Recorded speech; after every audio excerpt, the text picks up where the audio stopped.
let's say, extreme weather condition during the PhD, so which is also good. And then after that, she started like postdocing. So that's now the new terms we refer to. And today she holds a researcher position halfway with a project that is involving Petrobras, the major oil company in Brazil, and at the University of São Paulo as well. It's located in Lorena, which is one of the institutes of technology that belong today to the University of São Paulo in São Paulo State, Brazil. And she will talk today about the biocatalysis topics and to enlarge the topics on the whole research, current research. So, thank you, David. Yeah.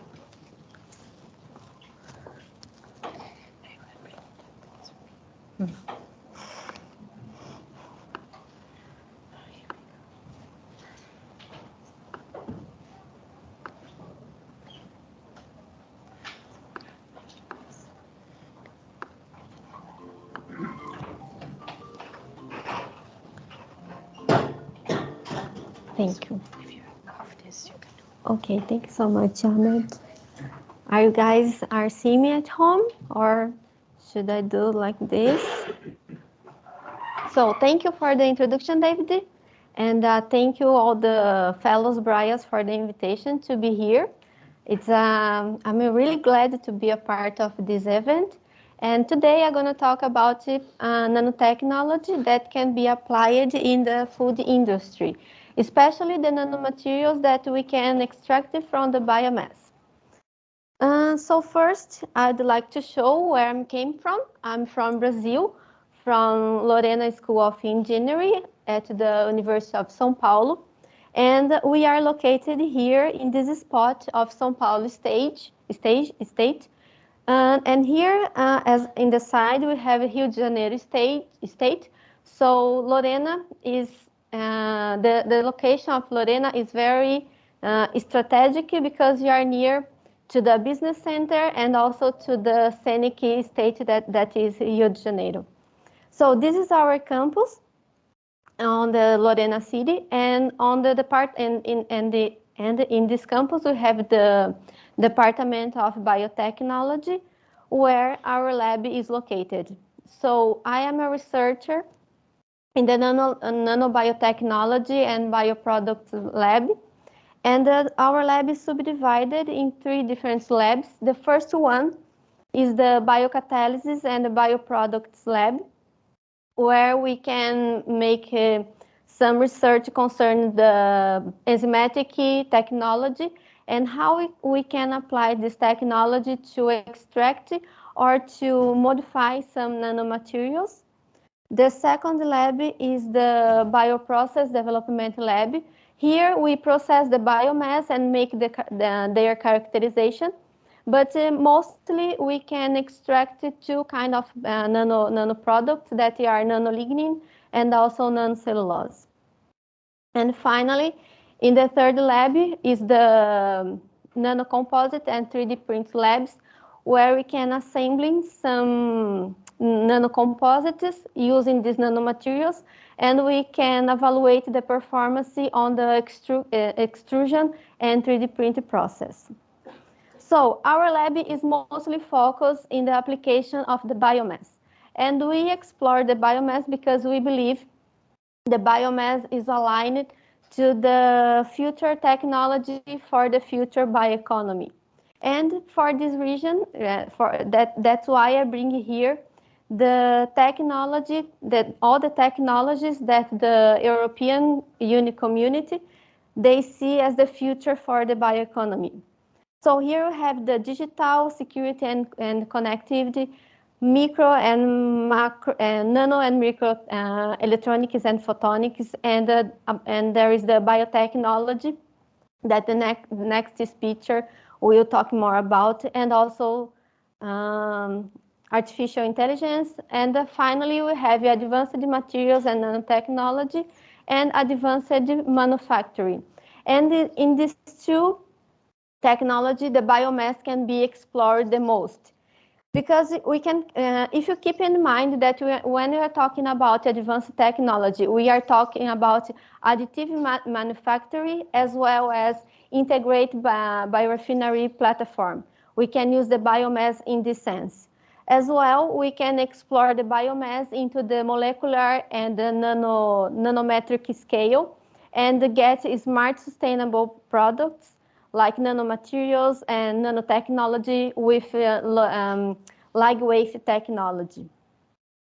So, and why the biomass has all these amazing properties is concerned the main compounds of the biomass that are cellulose, lignin, and hemicellulose. And of course, they are not disposable in the nature. They are mixed in a complex matrix. So we need a different kind of approach to isolate each of them. And when we have the cellulose fraction, we can explore the cellulose into the nanometric scale. And when I talk about the nanometric scale, how small is the cellulose? So here I bring it to you guys a ruler that we can see the different size of a visible pencil tip that we can see by our own eyes. But after this, the size are reducing, and we need some equipment to help us to see. And the nanocellulose are around this range of size. We can see here a tangled structure of nanocellulose, which they have diameters in the nanoscale metrics. The diameters can range from 10 to 80 nanometers, and the length of the fibers can reach until 1 micrometers. So that's the important property of nanocellulose, this kind of large aspect rate that make the nanofiber such amazing nanoproduct. And to isolate the nanofibers, it's very simple, but it's kind of tricky. Here I'm showing two different biomass. This white one is the fiber pulp biomass extracted from the wood. And here I'm showing you the sugarcane bagasse, which is agricultural waste, very common in Brazil. So these two distinct biomass, they can pass to mechanical shear force. And the most used equipment are these three equipments here. These two, in the top, are high pressure system, and here we have the disc ultra refine. When you pass the biomass through this equipment, the shear force starts to defibrillate the cellulose fiber, and you can reach the nano size of cellulose.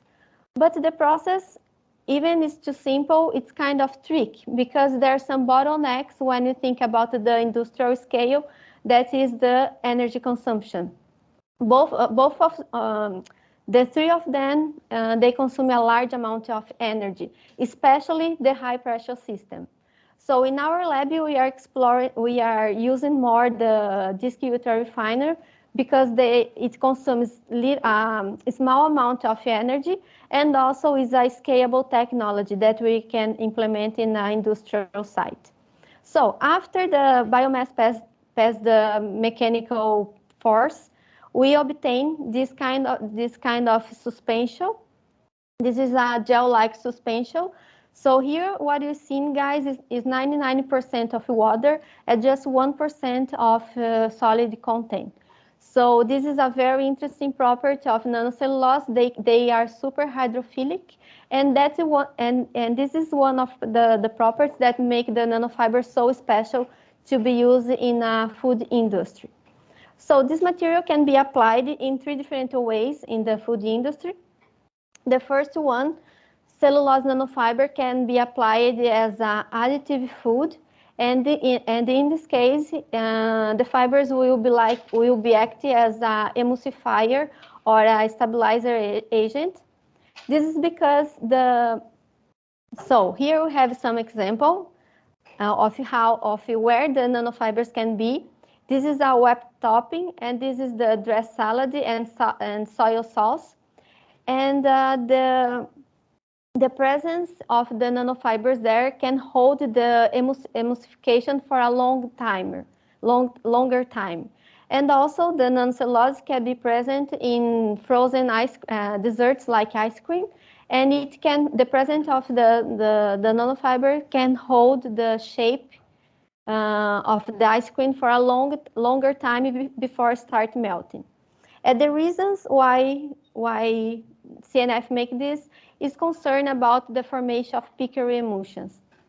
The pickery emulsions is like traditional emulsions, but the presence of the solid nanoparticles make a spherical barrier into the oil droplet that prevent the coalescence of the oils. So we can see here we have almost the same aspect after 1 and 7 days of emulsion preparation. And also, of course, we can make more sophisticated kind of emulsions. Here we have the oil-water emulsions. Here we have the water and oil emulsions. And here we have the double layer emulsions where we have oil, water, and oil again. So the other kind of application that CNF can be in food industry as a functional ingredient, where the nanofibers can replace some traditional ingredient as fat.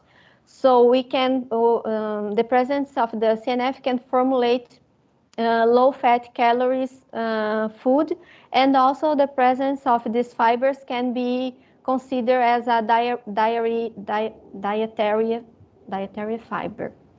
And the reason of this is because of the high water content in the CNF suspension that can provide this kind of substitution in the food formulation.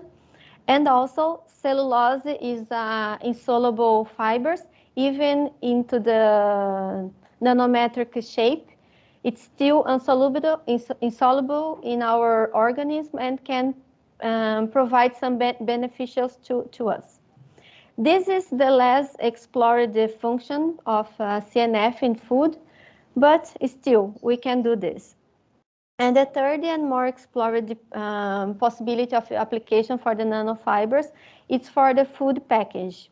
So the film made of CNF, they have a very tangled structure conformation, which provides a very high oxygen barrier for these films.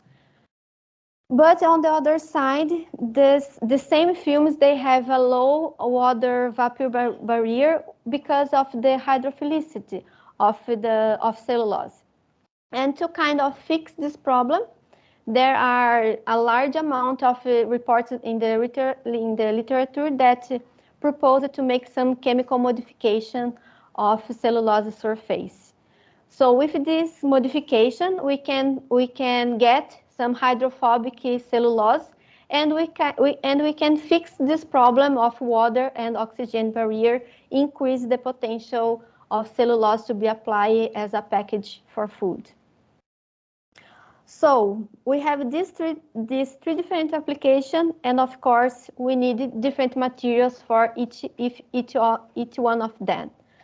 So here, if I want to use the CNF as an additive food, it's important to have a nice rheological behavior. As well, it's important to keep the hydrophilic property of cellulose.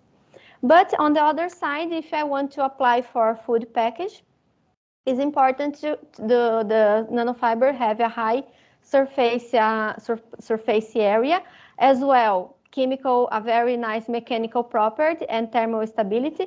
And we are talking about package. It's important to be transparency, to be translucent to see. So in our lab, we are trying to tailor the final property of CNF by making a combination of enzymatic and mechanical process. So first I go deep on so this is our process. We make a combination of enzyme treatment to the mechanical, and we can make very suitable, very tunable properties of the final CNF. And when you consider just the mechanical treatment, we use the disc refine. This is the equipment that we're using. And here we have our start materials, that is the cellulose into the macro extractor. And pass through this vitro refining, we can obtain at least 3 different materials. This first one is microfibrillated cellulose with a large diameter. And further the fibrillation, we can obtain CNF with a bigger diameter, around 20 nanometers. And also we can obtain a fine CNF with smallest diameter. And of course, these 3 different products, they have some different properties. So if you are concerned about the thermostability and the crystallinity, we can see all these 3 different materials, they share almost the same properties. But when you are looking to the transmittance and viscosity and surface area, we can see all of these 3 properties, they are increasing as we can see the reduction of the diameter. But we can tailor even more the final properties when we combine the enzyme plus mechanical treatment. So here we have the traditional and very famous picture of the cellulose chain being deconstructed by different cellulases. And we choose this one. This is an endoglucanase to combine to the mechanical process. We choose this specific enzyme because endoglucanase, they act on the amorphous region of the cellulose chain, and because of that, the crystalline regions are preserving at the same time the crystallinity, the thermostability, and the mechanical properties of the final CNF. So here we are using a commercial endoglucanase from a specific family, and when we make kind of modification of the enzyme treatment, we can modify the enzyme load and the reaction time, and we can achieve a very severe condition where we can reduce the energy by 15%, but at the same time the rheological properties are compromised. On the opposite side, we have a very mild condition, but we have no effect on the energy reduction, and the rheological behavior are boosted. So the point here, what we want to find the optimal point that we can reduce the most the energy consumption, at the same time preserve the rheological properties. And by design of experiment, we find a specific condition where we could save 25% of the energy consumption. As well, we could preserve the morphology and the rheological behavior.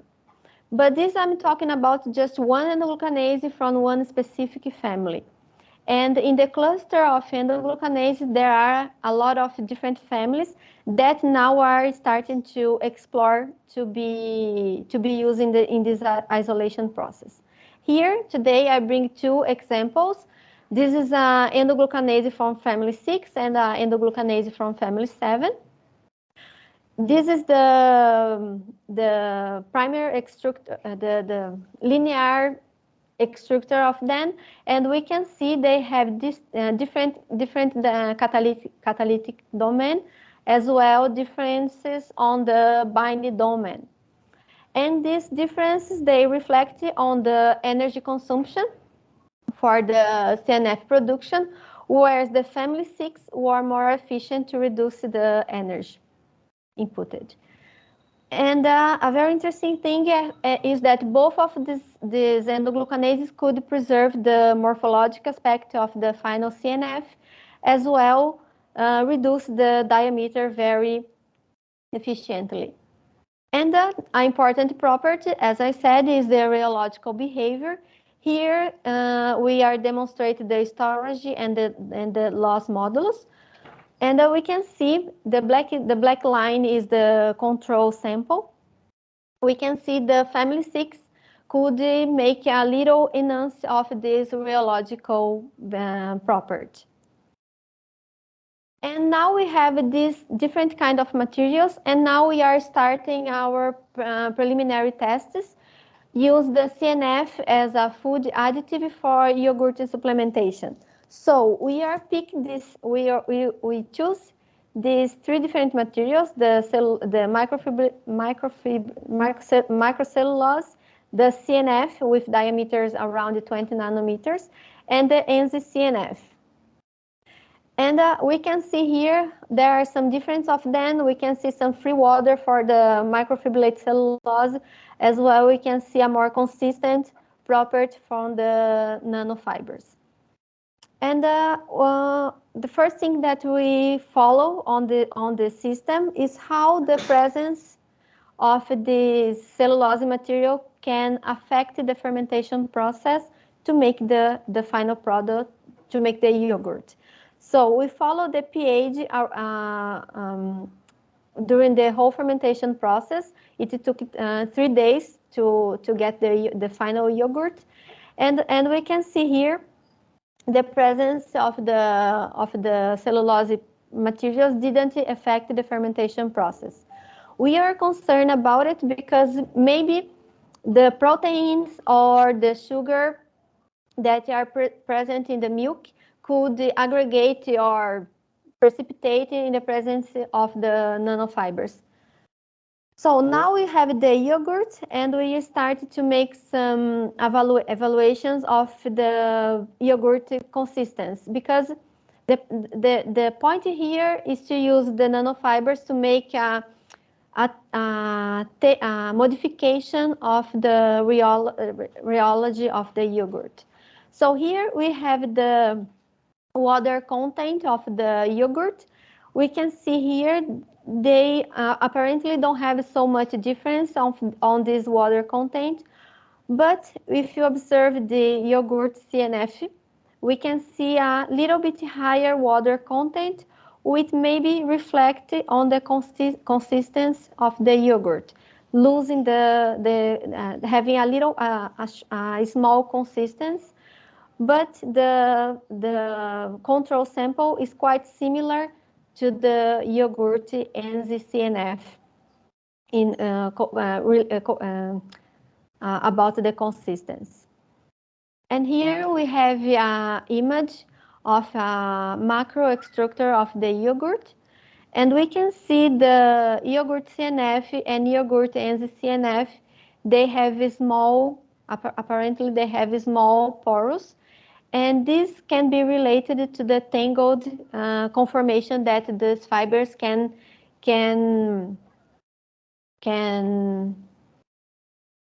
provide to the yogurt extractor.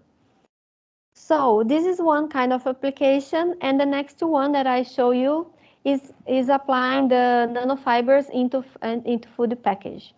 As I said, to use the CNF to package, it's important to have the CNF with hydrophobic property.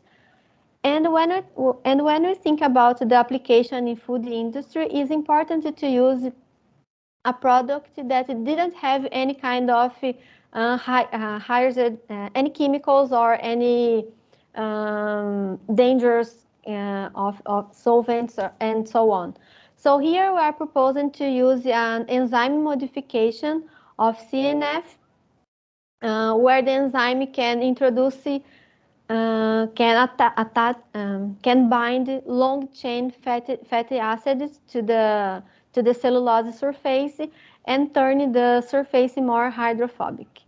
And these results are really interesting because it worked. We are not expecting such a good results, but it really worked. And here is the aspect of the gel that we obtained after the surface modification. And here we have a real tiny film, and there we go, the water droplet. And after the water touched the hydrophobic film, the film keeps the shape of the water. It means that the water touch and keep it in a hydrophobic surface. Otherwise, the water will spread over the surface. Now, I told you guys about the application of cellulose in the food industry, but we have the other two fractions of biomass. So of course you want to explore the whole biomass. So we can obtain the cellulose, the both types of cellulose. Also the cellulose can be used to produce ethanol or any kind of biochemicals. But you have the lignin fraction that can be explored to make lignin nanoparticles. As well, we have the hemicellulose fraction, and our proposal is to remove the hemicellulose. In the case of the sugarcane bagasse, hemicellulose is made of xylane. So the xylane is extracted into the oligomeric form. So we have oligosaccharides with prebiotic properties. As well, we can make some assembling of all these materials to make nanocomposites or biofilms. And also, we can make the technical economic analysis of this whole product chain and also the life cycle assignment. So when I'm talking about the hemicellulose here, I present the hemicellulose into the oligosaccharide form that can be used as a functional ingredient for food formulation. SHOS is our already known product to have this prebiotic effect. What does it mean? That when we consume the SHOS, the SHOS goes to our intestinal microbiotic and can be used as a feed product, and our bacteria are fed with this SHOS. So here we are presenting the results of 4 different bifidobacteria that are recognized as prebiotic bacteria in the presence on the sugarcane SHOS and the commercial SHOS. So the first thing that we followed was the cell growth, and we can observe both of SHOS have the same behavior on all these 4 bifidobacteria. Also, we follow the final pH because these bacteria, they release it to the environment short-chain fatty acid, and it's normal and is expected to get acidificate environment after the fermentation time. And we can see both of SHOS have the similar behavior on the acidification of the medium. And finally, we also monitor the releasing of this short-chain fatty acid. Here we are following the releasing of the acetic acid and lactic acid. And apparently the sugarcane SHOS was a little bit more efficient to stimulate the releasing of this kind of fatty acids. And the last thing that I'm showing you is about the lignin particles. So lignin is a well-known material that has some antimicrobial and UV absorption properties. And here we are. I'm showing you guys that when you are applying the lignin into the lignin in the nano scale, this property can be boosted. As we can see here, the lignin nanoparticle was more efficient to control the growth of bacteria. I guess it was a gram-positive bacteria. And also, and here we are demonstrating the UV properties. Here we have polyvinyl alcohol matrix, and we supplement this matrix with different content of nanolignin. And as expected, as we increase the lignin amount, the UV shielding property was increased as well. So this is a very interesting material to be applied in the package for food because of this property, the life shelf of fresh foods can be longer. So to conclude my presentation today, as I said in the beginning of the presentation, it's important to have an overview of the process to fit in the technology that are important for the bioeconomy. And when I think about biomass, especially bagasse or any kind of agricultural waste, it's important to have in mind to propose an industrial production line to obtain very add value products at the end. So these are the people behind the results. This handsome guy, it's my boss, it's the boss. It's Professor Valdeir Arantes. And here are some institutions and universities and companies that will have collaboration. And thank you. I kindly thank you for the attention. And that's it.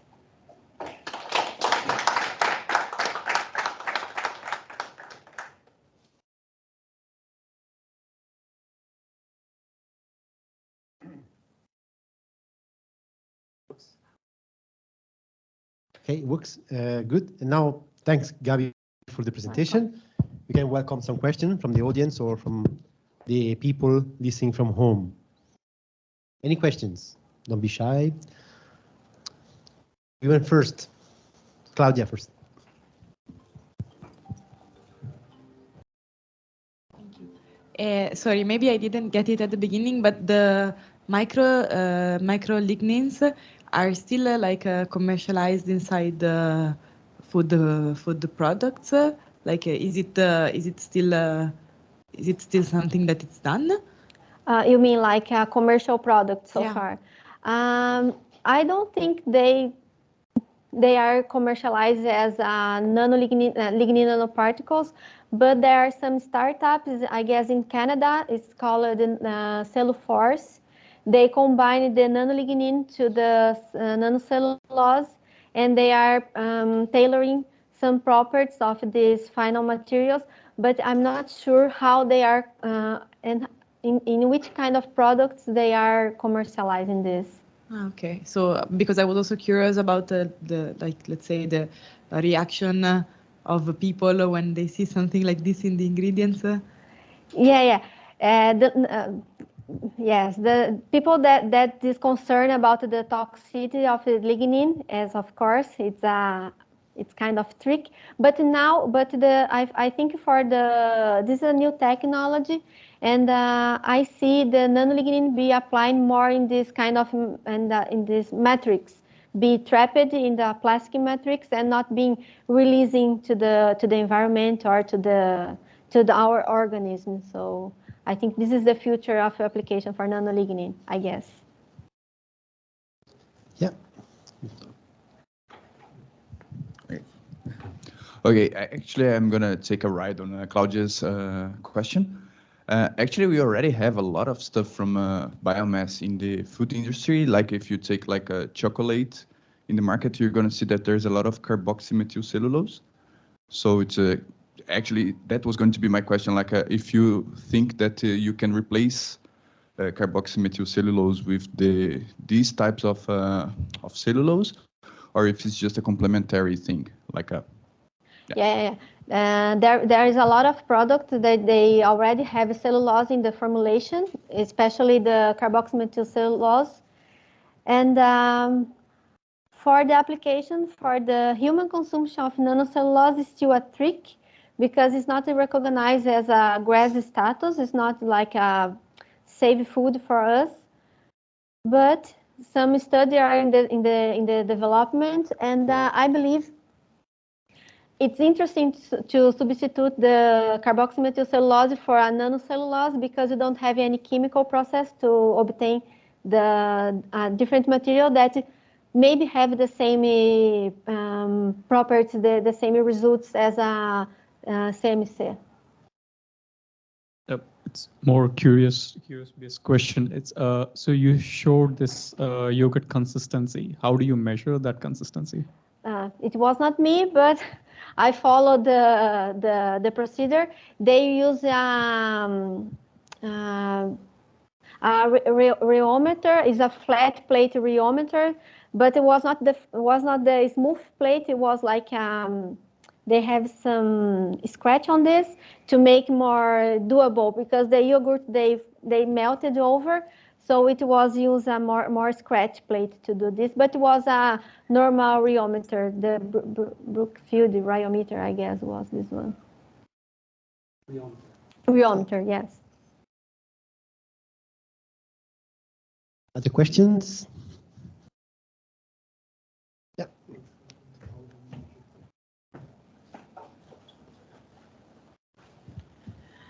Thank you.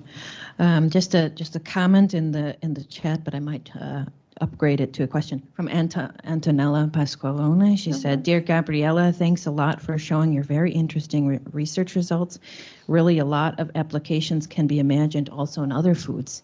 And so, from this comment, would like to upgrade it to a question that's for also to talk about maybe some other applications to other foodstuffs besides yogurts, as you talked about here. Mm-hmm.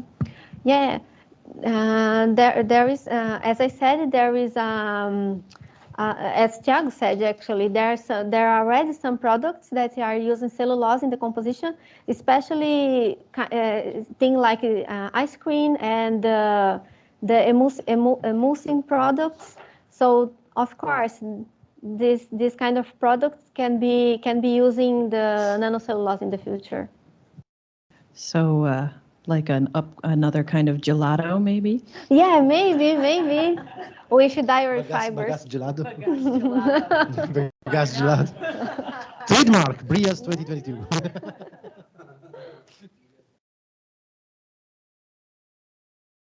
Thank you, Gabriela, for a great talk. I just wanted to make a comment after what Annette said also about other products. What we have seen ethnographically in Egypt is also if cellulose being used in the form of sawdust as an adulteration in bread making, because they have maximum bread prices and they are so low that Egyptian bakers can't always make bread with that. So they add other things in. So maybe not a recommendation necessarily in the form that they do it, because that doesn't really improve taste, but do you think that something like that, like say in baked goods or in other products, you could use it in a more tasty way? Yeah, I don't think it's concerned about the taste, but in Japan they are doing some baked goods use nanocellulose, and they are observing the crispy and the color of the baked bread special. They change because the presence of nanofibers. So maybe this is an important property that is aggregating the food products. Fritz, remind me to tell you a funny story. Once I was interviewed on social media suggesting this kind of usage, and the free public could do any free comments below in the social media, and you won't believe how many comments I got on "you gonna eat the lignocellulose bread, not me," in a very funny way. So I'll let you. I guess the people acceptance, so consumers acceptance is the next step in this field. Easy technology is ready. Yes, I guess cellulose is going to be more easy accepted than the lignin, because the lignin has a lot of chemical behind it. But still, it's we can make some trails in your bakery. Yeah, come to Tivoli. Yes, why not? Come to Tivoli. Actually, my father and my mama just arrived, so they might also give you baking masterclass. So good. I have just a huge question. So reply the way you want. What would be the convenience on adding cellulose? Not only from the biomedical point of view, but let's say from an economical perspective. So would that be this a way to justify will cost less the final product, or you think that technology is so expensive that the price won't be, let's say, benefited, or what do you think?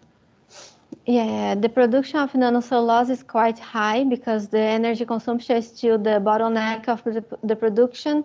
And to think about the final application is kind of tricky, because people are prospecting a lot of kind of final applications for this material, but so far the price didn't make it worth the application.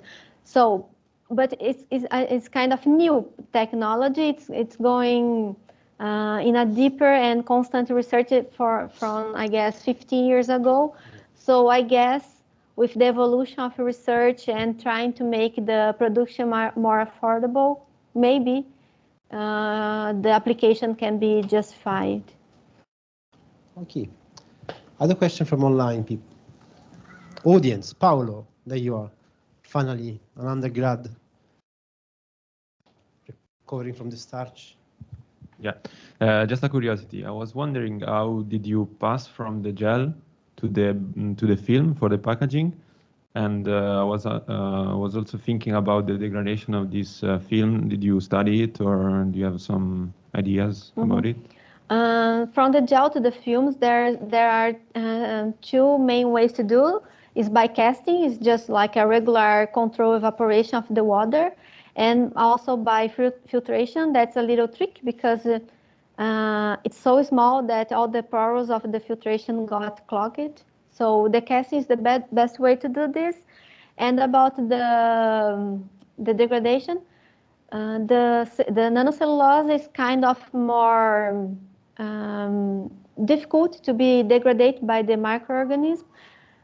I guess because they have a higher crystallinity, or I don't know why, but the nanofibers can have a longer life in the presence of the microorganism. Okay, thank you. You're welcome. Still, I believe more beneficial than plastic, right? Yes, of course. And if you substitute just 1% of the plastic in this kind of package, it's a huge thing for the environment. Other questions? Not the case. We'll move to Fernando, our next speaker. So let's give a last applause to Gabi. Thank you.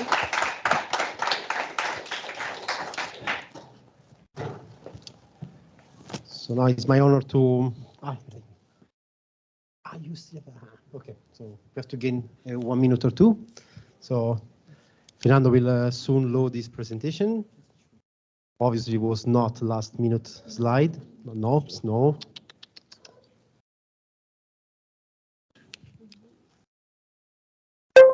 So a few words on Fernando. Fernando, I know him since a long time, longer than Gabi, I believe. He got his PhD from the Medical School of Ribeirão Preto, isn't it? Right? Yes. Good. In biotechnology? Or no, it's in genetic and molecular biology. Sorry, genetic and molecular biology. So a molecular biologist finally at BrIAS. And then moved away for the postdoc in Oklahoma State University, where he studied the fungi from the point of view of molecular biology and how to use this one as a factory or cell factories for producing goods, proteins and enzymes and so on. Then been around the world few more, let's say, visiting, that brought him also to VTT in Finland. And then finally back to Brazil, where he worked again to the SEMPEM, which is this huge, or let's say national center in nearby São Paulo's city, Campinas, where they investigate the use of biomass for biofuels. And then once again, São Carlos University, or São Paulo University, but in São Carlos. And now finally he's associate professor at the University of São Paulo in the Department of Biotechnology and Lorena Engineering School. So with this long, let's say CV, storyteller, that gain us time for him to load the presentation. Now you Thanks, David. Can you hear me? Yes, thanks for the introduction, David. So yeah, it's a long way to here, so I'm not so young as Gabriela. So thanks for the introduction, and good afternoon, everybody. I'm very glad to be here. Thank you for the BrIAS Fellows for the invitation, and it's a pleasure to provide a speech for you guys. I'm associated professor in Department of Technology at University of São Paulo. Oh, I need to stay here, do the camera, right? Sorry. At University of São Paulo in Lorena. Sorry, guys. So there, I coordinate the synthetic and molecular biology laboratory, where we use genetic and molecular biology tools to study the structure of proteins and the interactions of proteins at molecular levels, as well as we are using the same tools to genetically modify microorganisms of interest, mainly filamentous fungi, aiming to improve the protein secretion to the extracellular medium and also improve the specific activity of the catalysts. Today, I'm going to talk about genetic engineering microorganisms in food technology. It's not I will not show you a lot of results, just a previous result that we just started a project. We started this year, and I will show you an overview and what is happening in this area of food area around the world. So again, the sugarcane bagasse. So aiming to mitigate the greenhouse effects of the gases what would come from the burning fossil resource and like oil. There is many efforts to replace this fossil fuels for renewable materials, like to produce biofuels and biochemicals. So in Brazil, we have the sugarcane mills that produce already biofuel, first generation biofuel and first generation sugar from sugarcane, and then release the sugarcane bagasse, which today is burned in the mill to get electric energy.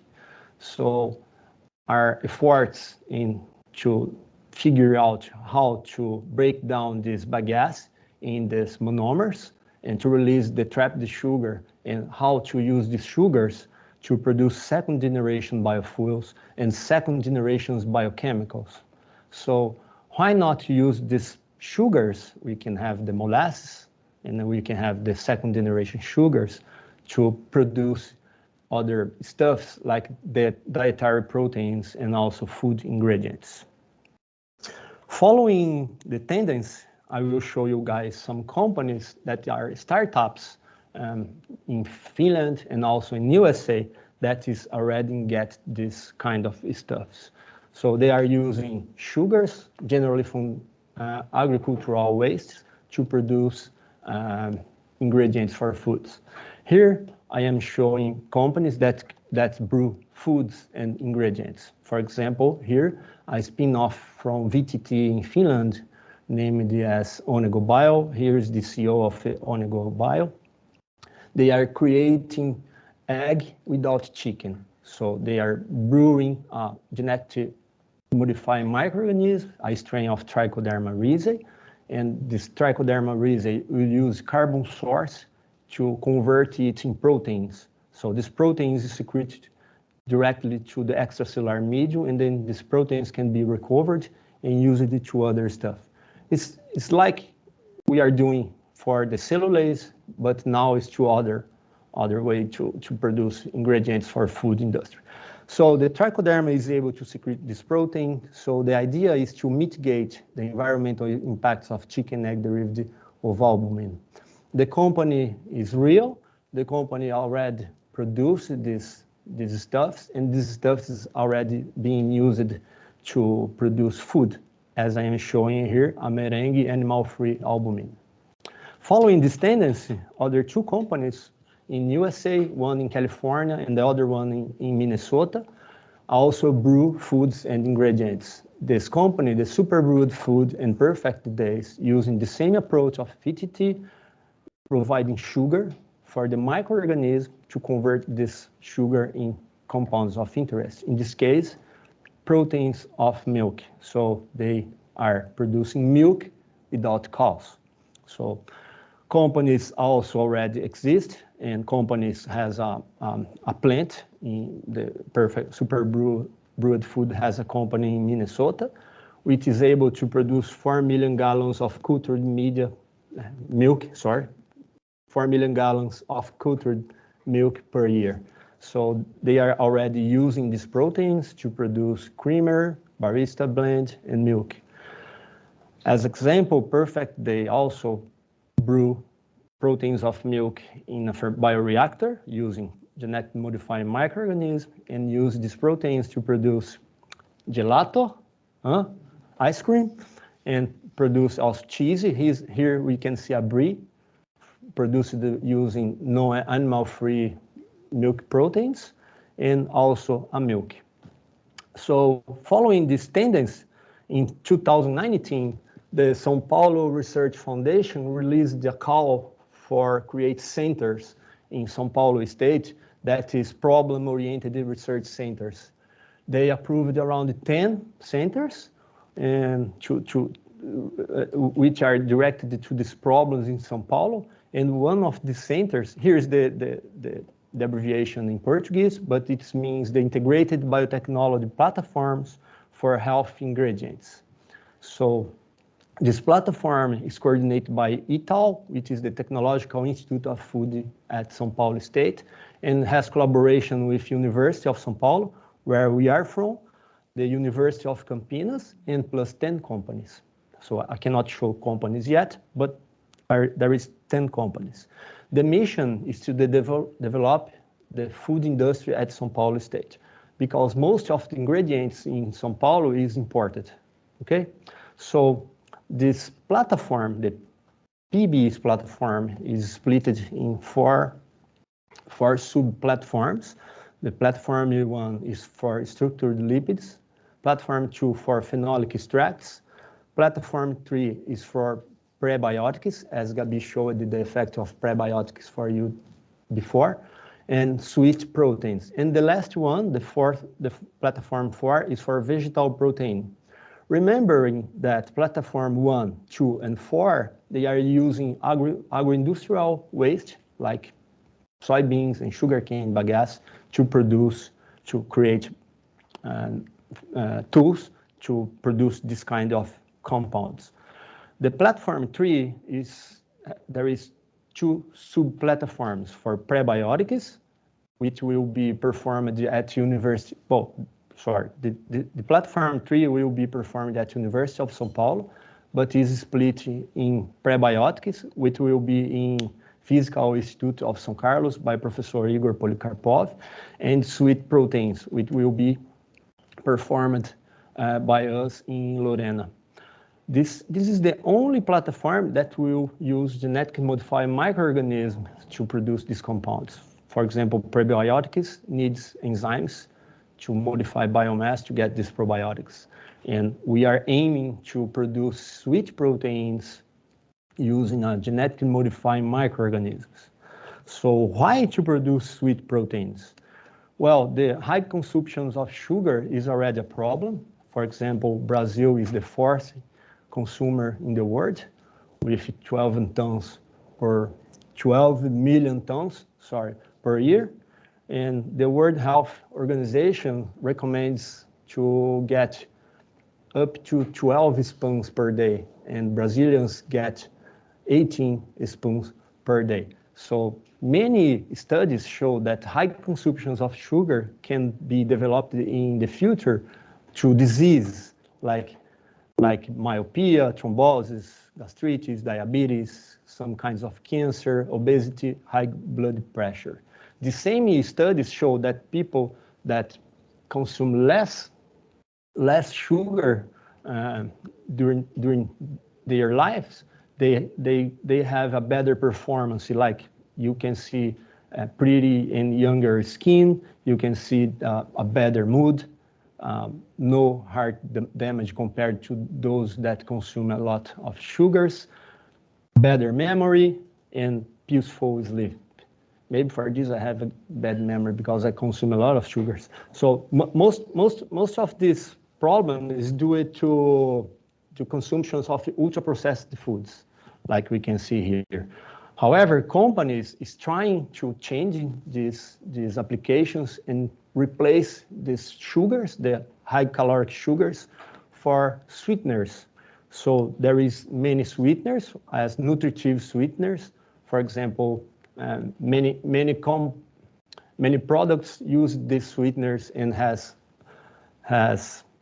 around 20%, like soft drinks, 20% of the composition is sugars, so a lot of calories. So because these are now as nutritive, and there is a new sugars, as I showed you, the oligosaccharides, that is nutritive too, but is not caloric as the other one. And there is interest in the non-nutritive sweeteners. For example, we know the artificial sweeteners as aspartame is already being used a lot in the industry. But most recently, some studies showed that aspartame can be related to some kind of disease, mainly some kinds of cancers. So industries started to change this aspartame to natural non-nutritive sweeteners, and they are started to use stevia glycosides. So recently, there was a boom in the interest for the sweet proteins, as I'm showing here, thaumatin, monelin, brasin, and glycyrrhizin. I think there is around 8 or 10 proteins, sweet proteins of interest around the world and being studied. And in our work, we aiming to not study thaumatin, but to improve the production of thaumatin by genetically modifying microorganisms. So why thaumatin? Well, first is because if we evaluate the biochemical properties of thaumatin, compared to glucose in the same equimolar amount, you can see that thaumatin is 3,000 times more sweetening power. There is a 3,000 more sweetening power compared to sucrose. And there is other advantage, for example, the location where the thaumatin interact with the receptors in the tongue. So, and also the high thermal stability of thaumatin. Foods need to be processed. In this process, need to be used heat. And this heat is sometimes is for some minutes to hours. So we must to use stable ingredient to replace sugars in this way. So why thaumatin has a taste very similar to the sucrose. Sucrose and glucose, for example, they link in between the lobe 1 and lobe 2 in the tongue, sweet tongue receptors. In the tip of the tongue, there is this receptors T1R2 and T1R3, which contains these three subunits. So in the subunit 1, domain, not subunit, sorry, is domain. In this, between this domain 1, there is 2 lobes, the lobe 1 and lobe 2. So sucrose and glucose links in the both sides. So some sweeteners are able to link only one side of the lobe of the receptor in the lobe, in just one side of the receptor T1R2. And some sweeteners are able to link only transmembrane domain or maybe only in cysteine-rich domain, not in the N-terminal domain. So some other proteins, sweet proteins, can link only in the cysteine-rich domain or only just in one side of the N-terminal domain. However, thaumatin is able to link strongly in both sides.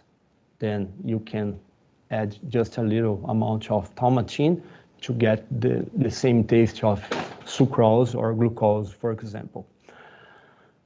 Today, thaumatin is extracted from a plant. This plant is Tomatococcus daniel, which was described for the first time in 1852 by the English botanist William Daniel. Here is the plant. It's a kind of beautiful plant. I could have one in my balcony. So this plant was used for a long time ago from people from Sudan to prepare an extract named as ketenf. This ketenf was used to prepare some kinds of food. So after its description, this ketenf started to be used for other stuffs. So this fruit, the plant provides this fruit, where is the sweetener taste is. This fruit is also now as miraculous fruit from Sudan and miraculous strawberry.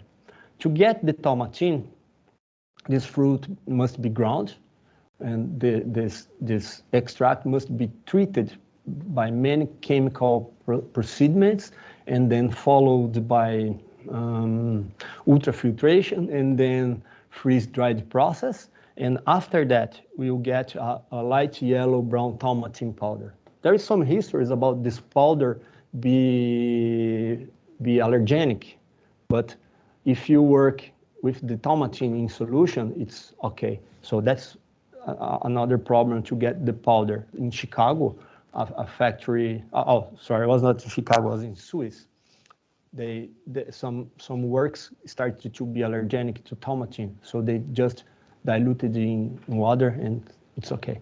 So today, this thaumatin is commercialized in its solution form. The yield for each kilogram of the fruit is around 900 milligrams of thaumatin, which is obtained in two forms. 70% from form 1, thaumatin from form 1, and 30% in thaumatin form 2. These proteins are very similar in its size, number of amino acids, molecular weight, and regulatory regions like signal peptides, and only differ in 4 amino acids in its composition. The advantage to use this protein as additive in food industry is because many regulatory agencies in European Union, in United States, and even in Brazil is already recognized this thaumatin as non-allergenic, as non-toxic and genotoxic or teratogenic, or cause any teratogenic effect. So this thaumatin already started to be added in some food. As example, I'm not getting royalties about this company, guys, just because I knew the company in Brazil, and I tried many, when I entered in the project and I saw these compounds were added by thaumatin, I needed to try. So it's very nice, it's quite similar to sugar. As you can see here, we have thaumatin added, 100 is sweetened by thaumatin. And then, but this company is Flourmel, they use the ketenf to add the thaumatin into the formula of the food. So to get the ketenf, you need food, you need to have the tomatococcus in a large amount of food. So other studies showed using the pica, many pica strains expressing heterologous expressing thaumatin type 1 and type 2. I just forgot. Both thaumatin type 1 and thaumatin type 2 has the same sweet power between them. There is no difference in sweet power between the thaumatin structures. Well, they expressed the thaumatin type 1 and thaumatin type 1, type 2, sorry, in these many strains of Pica pastores. And they got yield which hang from 15 milligrams up to 100 milligrams, which is low compared to the 900 milligrams that you can get from the ketenf. Another approach also used the different microorganisms such as E. coli, Saccharomyces cerevisiae, Bacillus subtilis, Streptomyces lividans, and Aspergillus avamoris, and started to change the regulatory region upstream to the gene. So they use different promoters. Also, they got different promoters, and also they got low yield of thaumatin or in the intracellular space, such as E. coli and Bacillus, or in the extracellular space for Saccharomyces and Aspergillus avamori. Since we have experience in protein production, here I'm showing a part of a library. We have a library with more than 115 proteins expressed in our laboratory. And we also have a library with over 2,000 biological parts from BioBrit Foundation in the laboratory. So I discovered I had the thaumatin gene in my library. I didn't know, but after search a little, And before I start the project, I decided to check some sequence, and I discovered I have from the BioBrIAS Foundation this gene in the library. So we decided to clone this gene, and we cloned this gene. The gene is from the plant, and we just took the gene, amplified using initiators, inserted in our expression system, and then inserted in Aspergillus nidulans. And then after screen some strains, we got the expression. Here you can see the expression, the bands is quite bigger, higher than the native one, because after post-traductional modification, the strains of Aspergillus start to add some glycosides into the structure that reach a higher molecular weight. So compared with other strains that we already were producing in our laboratory, as I'm showing here, we means here is not satisfactory. That's just a small amount of protein. I believe the yield is too low, maybe close to the others I showed you today. And the idea is using some approach to reach grams per liter, like CBH1 I'm showing you here. So this was just a start, and then we can try first, in the first approach, to change for industrial used strains like Thermotellomys thermophila, previous Mycelioptera thermophila, and also Trichoderma rhizae. Since we have a library with regulators and terminators and the other spacer that we can directly offer our cloning to where we want, we can construct a cassette using different promoters, different signal peptides, terminators, and we are using just a recyclable marker, and introduce this construction in any place of the genome of the microorganism. We have been using the synthetic biology tools such as Gibson assembly to introduce even a linear cassette or a circular construction in vectors. Here is what we are doing. Here are the parts, promoters, 3' and 5' untranslated regions. Here is terminator plus the marker, and then we can have this replaceable cassette that is directed for, we are calling undesirable genes. That undesirable genes can be, for example, a protease that can cut our proteins of interest.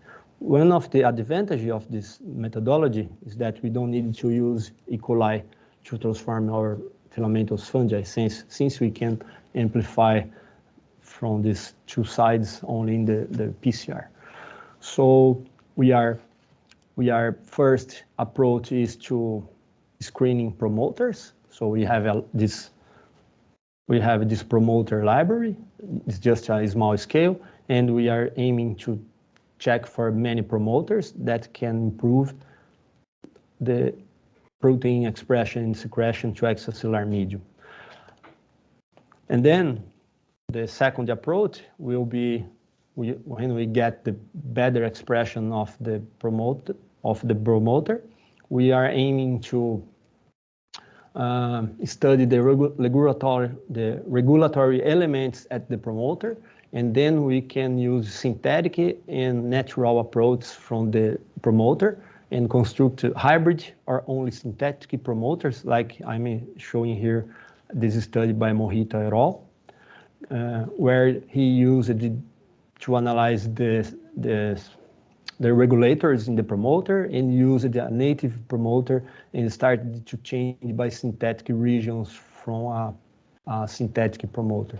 So he got a hybrid promoter that was able to use sugars to secrete the protein straight to the extracellular medium. And the next approach will be to improve the strains by RNA interference technique. RNA interference technique was described a few years ago. And when you have a double-stranded RNA in the cell trigger the RNA inducible system complex that cut this double-stranded RNAs in small piece, and this small piece can recognize the messenger RNA and cut and silence the protein, well, silence the gene because the protein will not be translated. So we are evaluating two kinds of construction with inverted promoters or using a hairpin. So when we get the better construction, then we aim, that's to silence the transcription factor to improve the protein secretion to the extracellular medium. Then we aim to put a small piece in tandem, so we can perform a multiplex RNA silence in just one strain. So since each piece of that can be cut by the dicer enzymes, recognized by the Argonaut, induce the risky complex and cut the transcription factors RNAs in the nucleus. The other approach is as example for these two works, one by Laila et al. And another one from Fonseca, from VTT and LBR. Here they use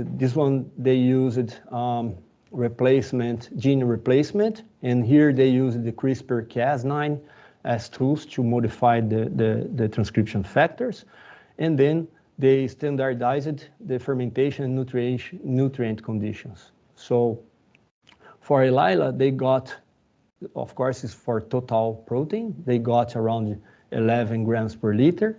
Here they got around 35 grams per liter, but after add some nutrients to the medium, they reach up to 8 grams per liter. So we have some trials in our lab, and we got up to 5.5 grams per liter, but after the purification, not the total protein. So we are aiming to start using Aspergillus because it's our model microorganism in the lab, and then if we cannot improve our our protein secretion, our titer, we can start to do this construction in other microorganisms like Trichoderma rhizae. And the last approach will be to try to perform modifications and evaluate if we can have a better interaction of the thaumatin with the tongue receptor, or changing amino acid, that interaction with the receptor, or changing the surface of the protein and improve the interaction of the protein with the receptor. Another approach in protein modifications is to try to get a more stable protein in different pHs, since the thaumatin is not stable in pH below 5. Just to conclude, there is a tendency of the market.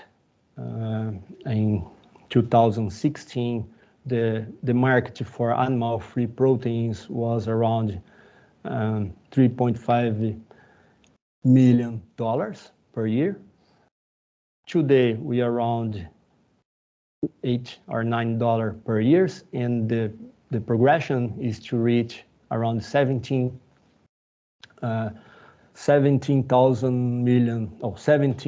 million per year, or billions. So I would like to thank for the collaborators and to say to the researchers, also the students, the sponsors. Again, I would like to thank BrIAS Fellows to the invitation. Thank you very much.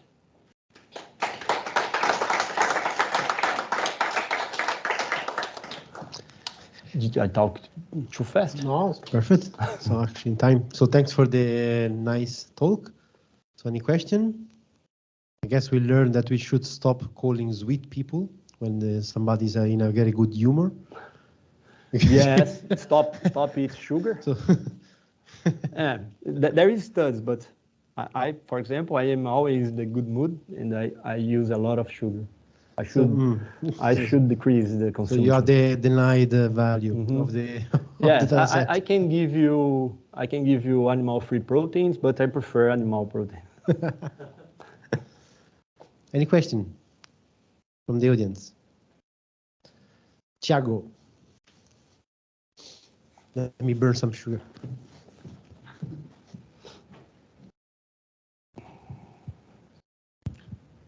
Actually, it's more a comment about the comparison of the production of tomatin, because you showed the result that was about grams per liter, but not grams per quantity of cells. So maybe the results can be even better for the production. Did you take a look up on that, or even consider to make a financial evaluation of how much do you need to produce a quantity of tomatin that is relevant comparing to the plant production?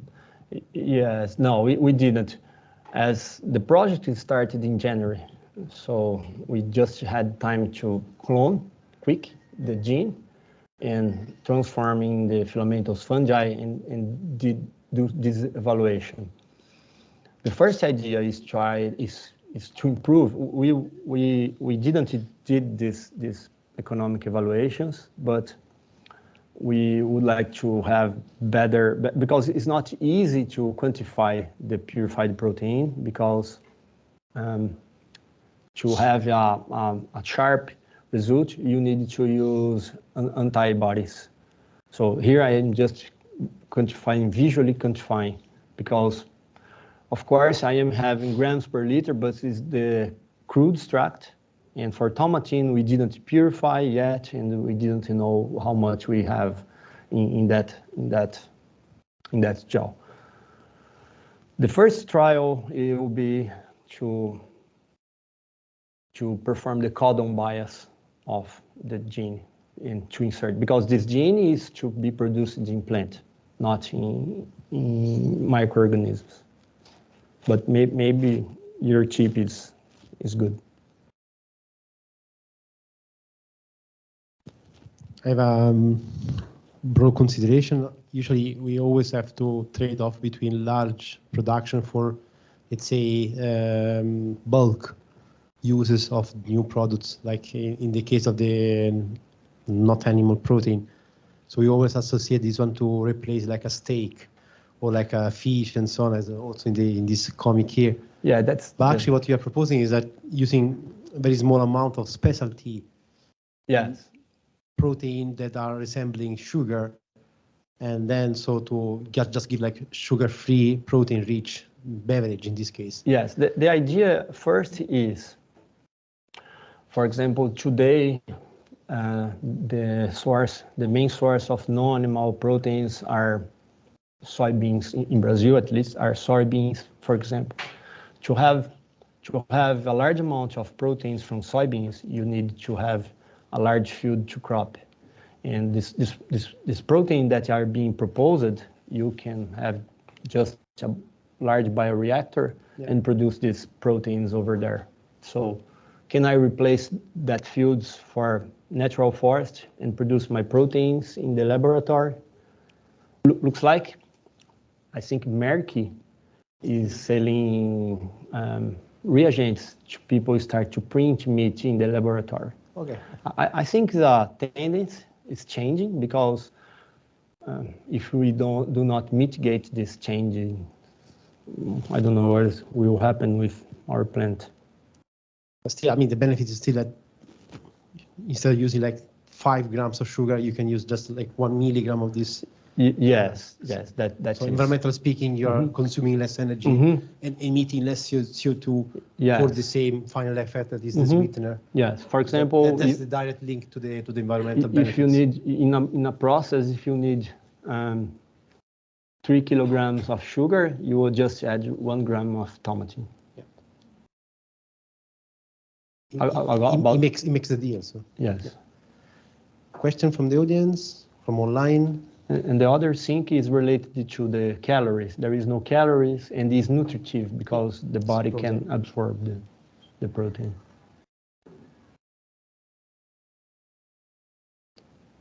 More. So though it's not Friday, looks like Friday today. So it is near to be the weekend. So Take off the sugars from the guys. Maybe. good. So shall we conclude then? Yeah. Perfect. Thank you very much, Dave. I won't hold you more. So thanks a lot again. Thanks.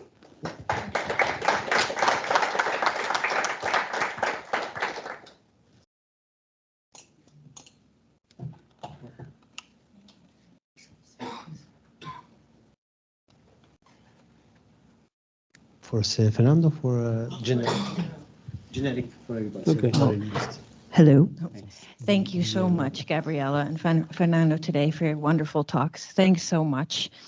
We have coming up next week on Wednesday at 4 o'clock, we have a BrIAS forum back here in the, just a moment, I'll find the room for us.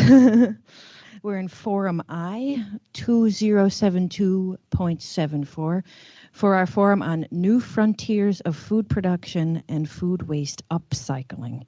So another really exciting talk. So on the Wednesday the 30th from 4 to 7. So bring your dinner. All right. and maybe a sweet beverage. All right. Thanks very much, you guys. Thank you.